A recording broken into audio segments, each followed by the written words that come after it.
فرکانس شبکه بر ماهواره هاتبرد و بر ماهواره نایل سات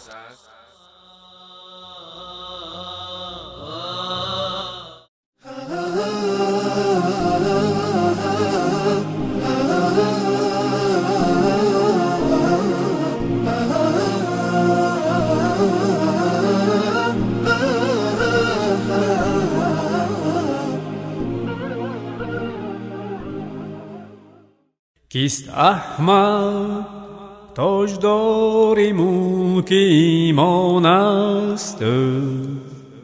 کیست احمد رازدان عرش رحمان است؟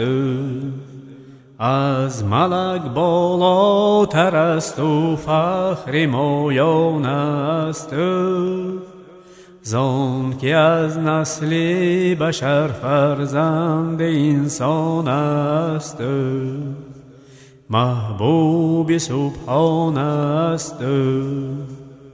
نامده تشریفی را منتظر پیغمبران، وصفی را می نموده کاهنان و راهبان.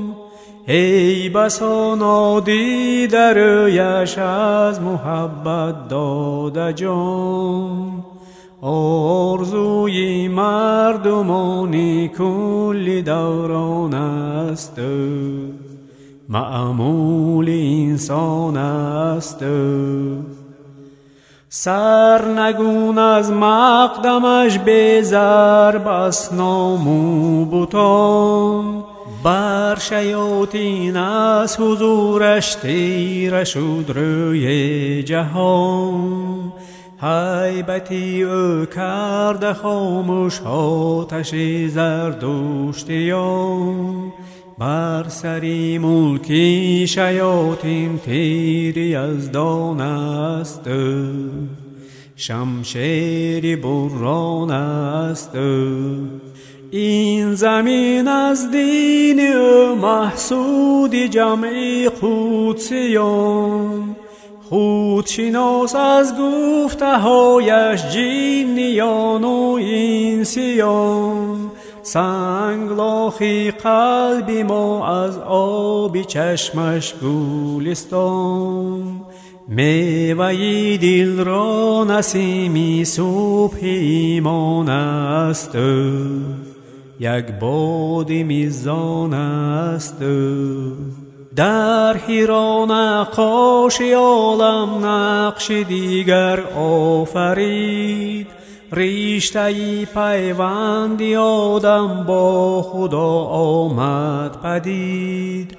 حرف اقرا آمد از حق سوی او همچون نوید، یک سفیر از سوی جانان بر دل و جان است، مبعوث منان است. کیست احمد تاجدار ملک ایمان است؟ کیست احمد رازدان عرش رحمان است؟ از ملک بالاتر است و فخر مایان است، زان که از نسل بشر فرزند انسان است، محبوب سبحان است. از ندای لا الهش بنده ها مولا شدند، به سوادان رازدانی عالمی بالا شدند. دوزخی بودند و اهل جنت المأوا شدند، بر مثل مهتاب لیلی نسل عدنان است، خورشید تابان است.